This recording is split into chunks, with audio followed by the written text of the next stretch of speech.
Abducted Kagara students, teachers regain freedom as condemnation trailed the abduction of 300 students of Government Girls Secondary School, Jengabe in Zamfara State. Plus, police on rescue operations for abducted Zamfara school girls. Hello and welcome to Panorama on the network service of the NTA. I am Ifoma Ojinta. Stay with us.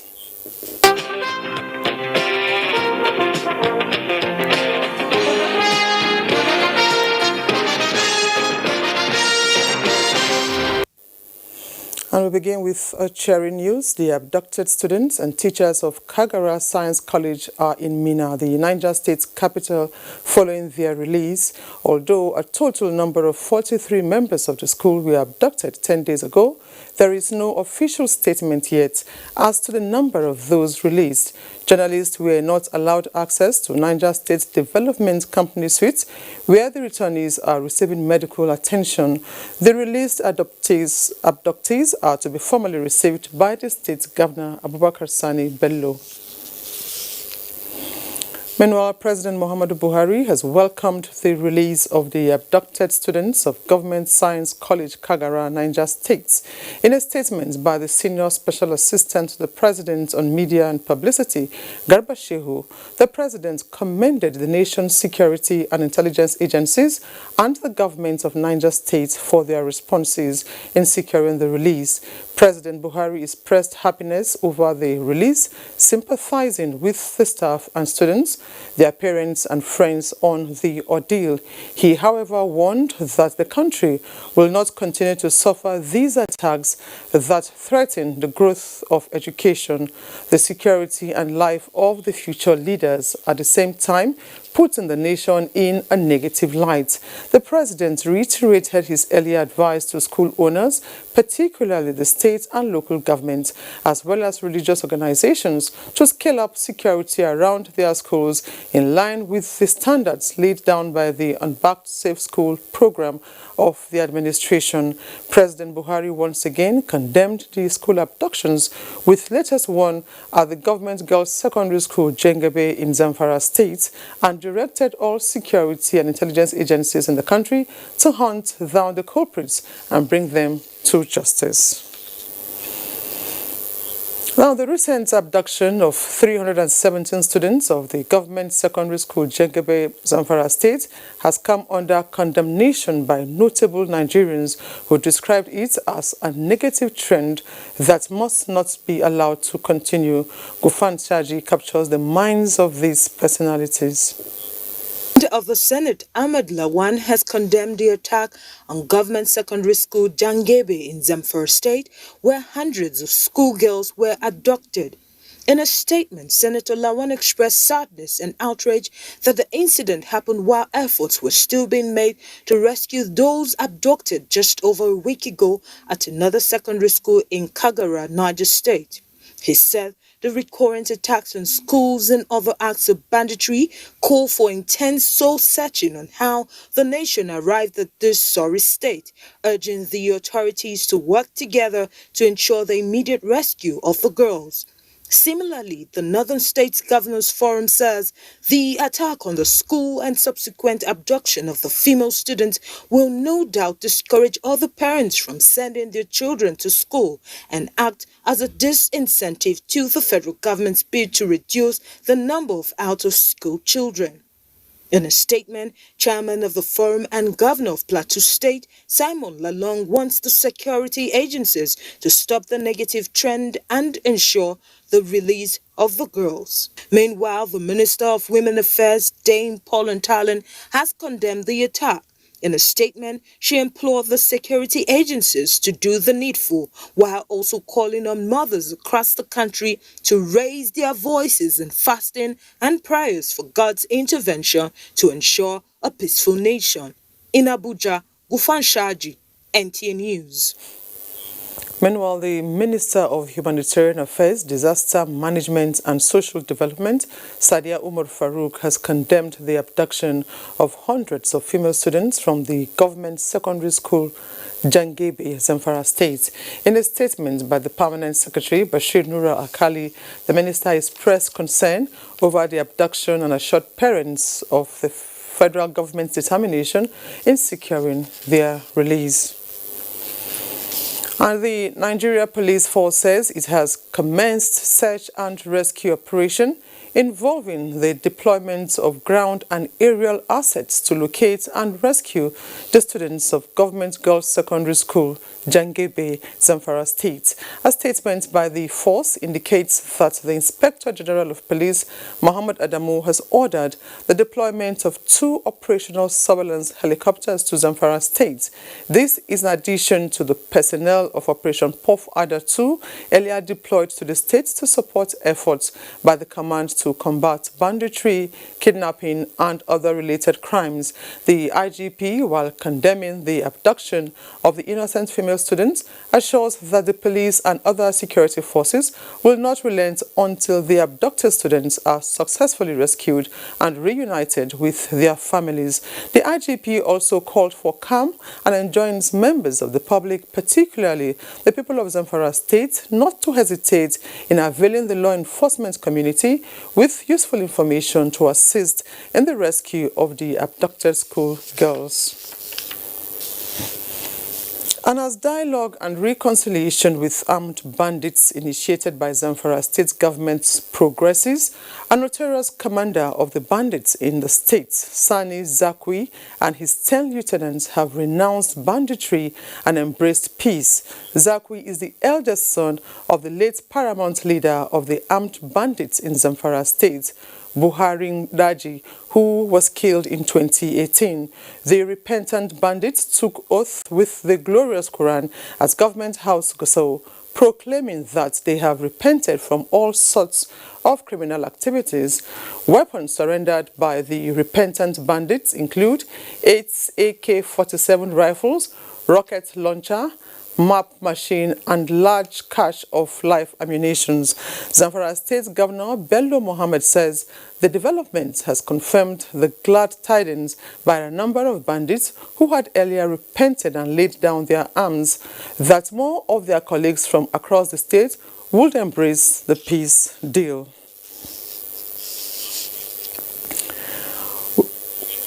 Okay, let's take a break now. Panorama continues with Mohammed in Maiduguri. The counsel of our fathers. I will urge and advise our younger generation to use talent and brain to sort out problems, not arms. Nigerian youths, let's build our nation. My advice to these young people is please do not take us back to those harrowing days. You probably do not know what it is. I believe we have fought one civil war too many in this country. So those who experience it will run away from it. Nigerian youths, let's build our nation together.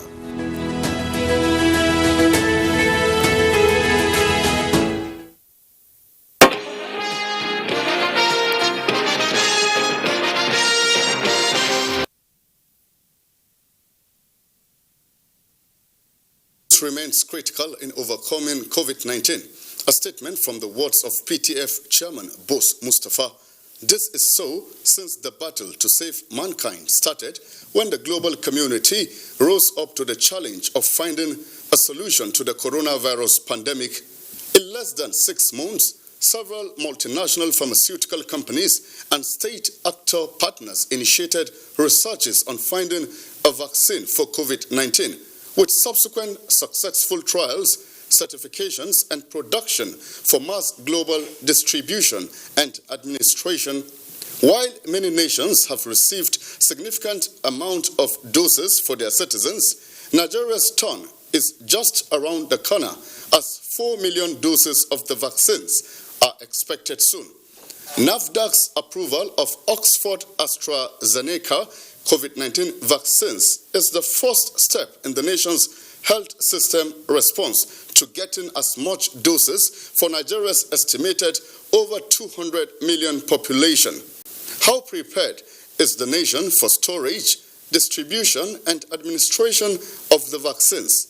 How are local initiatives pharmaceutical companies, and pharmacologists working on an indigenous vaccine supported. Who gets the early arriving doses first? This is our focus this afternoon on Panorama from the studios of NTA Maiduguri. I am Abubakar Muhammad Musa.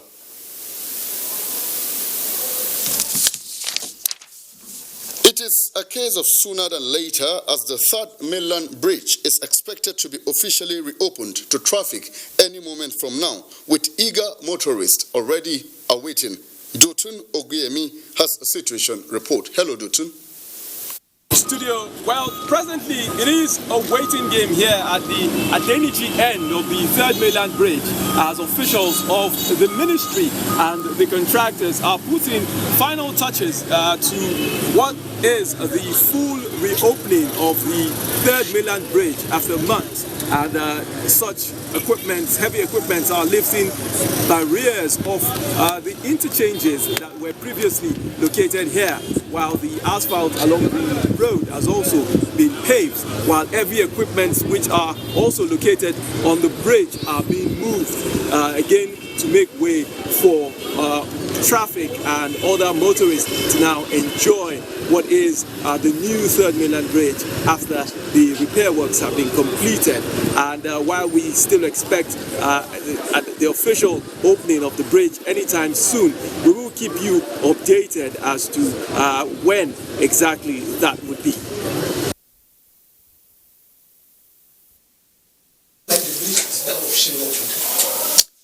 Meanwhile, the bridge has now been officially reopened. Ending the COVID-19 crisis is a major concern of all, as getting the emerging potent vaccines is pertinent in achieving global successes in this endeavor. As Nigeria's first set of vaccine doses await arrival for administration, Pauline Kujevana examines community, stakeholders, and health system readiness. Her report. Following the approval and authorization for the administration of AstraZeneca COVID-19 vaccine in Nigeria, Borno State is prepared to receive it with the upgrading of cold chain rooms in the 3 senatorial district, with installed solar direct drive refrigerators in 148 primary healthcare facilities. In addition to that, the insecurity in the state necessitated the provision of indigo vaccine carriers for the inaccessible areas, with a capacity of maintaining required temperature for 5 to 6 days. This COVID vaccine is an injectable one. So usually we train people before any activity. Having assessed the data on the quality, safety, and efficacy of the vaccines by NAFDAC, the question now is, which category of people should be administered first? The frontline workers should get this first. So it's just natural to protect yourself. You have to be alive to save life. It has to be demonstrated from up there, the president himself, then coming down to those in the power, those in the authorities. Yes. They have to take it. We need to be protected first, like you said, but however, for us to build the confidence of even the health workers. On the other hand, sensitization is ongoing by the National Orientation Agency, NOAA, and religious leaders to counter the myth on COVID-19 vaccination. We at the National Orientation Agency have been doing our best to ensure not only the vaccine, even preventive protocols that have been internationally accepted are strictly adhered to. We have no objection to that. The only thing is that let it go round. We Islamic scholars in our mosques tell our followers to accept the vaccine. Until enough people become immune from being vaccinated, experts say everyone should continue to observe the safety protocols against coronavirus pandemic. In Maiduguri, Pauline Kujevana, NTA News. Thanks, Pauline. Nigeria is on the verge of joining the global community that have received and administered the COVID-19 vaccines to cut down on deaths and minimize other risks associated with those who contract the disease. This is a welcome development that may signal an end to the fear of the COVID-19 resurgence, new variants, and the economic setbacks since it made landfall in Nigeria exactly 1 year ago. As Nigerians prepare for the vaccines, will there be enthusiasm and acceptance when it arrives? How do we stimulate local initiatives to develop a truly Nigerian COVID-19 vaccine to meet up with the nation's peculiar challenges? a professor of pharmacology and overseeing commissioner, Borno State Ministry of Health, Professor Isa Hussein Marte, is on Panorama to discuss these issues. Sir, it's good to have you join us on Panorama this afternoon. Thank you very much. All right, to start with, what factors fast-tracked development of COVID-19 vaccines and the competition to roll them out by the multinational pharmaceutical companies and their partners? There are actually two factors. One was the quantum of money spent by governments of United States, UK, and some European countries. And number two is technology, specifically biotechnology, where you can engineer messenger RNA or proteins, and you can produce this within days instead of months or years. Okay, so we would like to know, what is the potency of the COVID-19 vaccines, especially that of AstraZeneca, approved by NAFDAC, and how do we ensure widespread acceptance?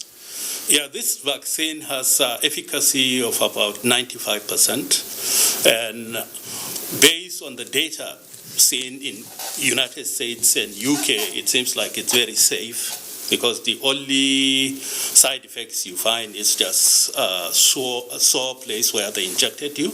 And there were 2 patients that had allergic reaction, but even that one, after a week, they became okay. So it's up to us to really enlighten our people, because we have to stop this. We have to eliminate this virus. All right.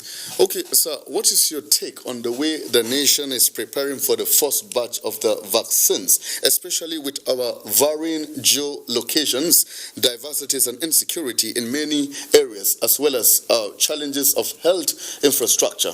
Yeah, Nigeria is ready, NAFDAC is ready, all the teaching hospitals are ready, and state hospitals are ready, because we have the facilities to store the vaccines at -60 to -80 degrees centigrade.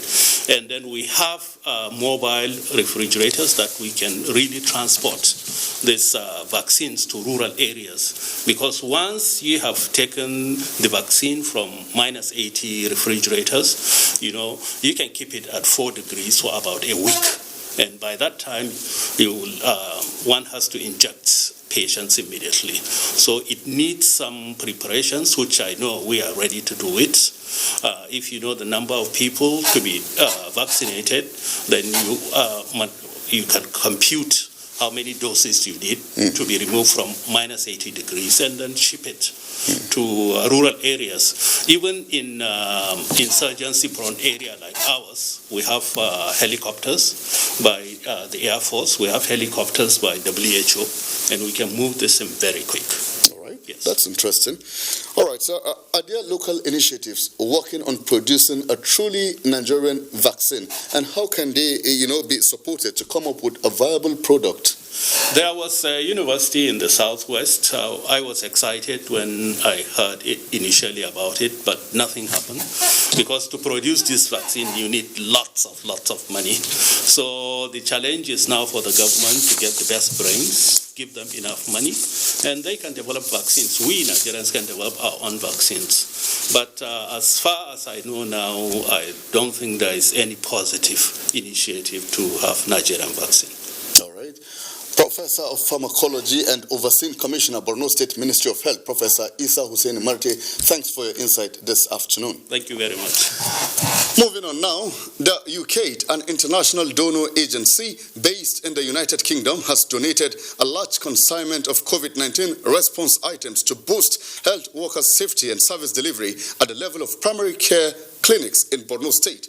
The items were received by the Borno State Governor, Professor Babagana Umar Zulum, for the distribution to health centers to meet the needs of people at the grassroots.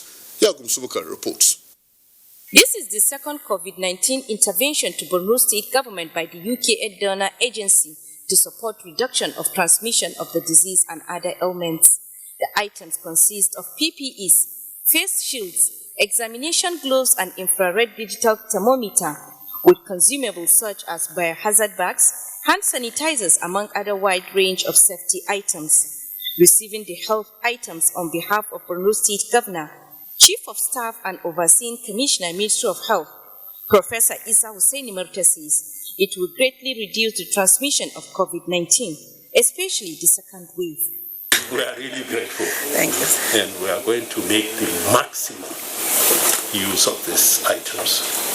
And the ultimate thing is to prevent the spread of COVID-19. Lafia program representative who presented the donation on behalf of UK8, Dr. Susan, said the second COVID-19 intervention to Borno State is based on the needs of the health care centers at the grassroots.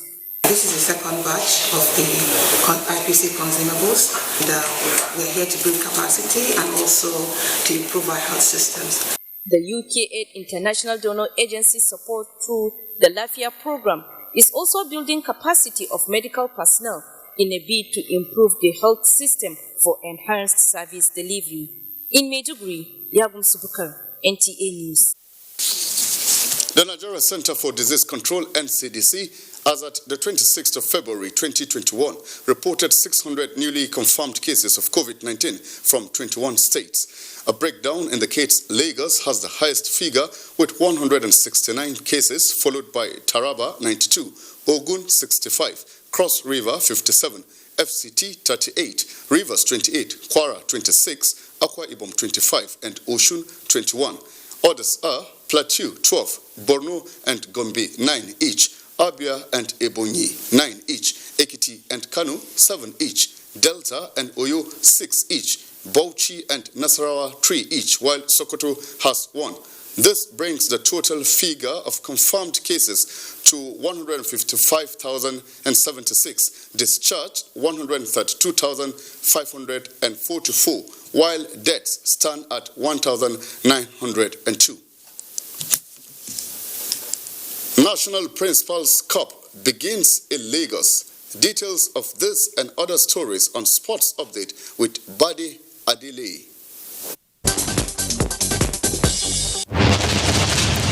Time to take a look at some trending sports stories. I am Badi Adile. We begin with volleyball. COVID-19 safety protocols top the agenda as preparations are intensified ahead of the Under-18 and Under-19 Boys Africa Cup of Nations at Indoor Sports Hall of the Moshood Abiola National Stadium, Abuja, from 1st to 9th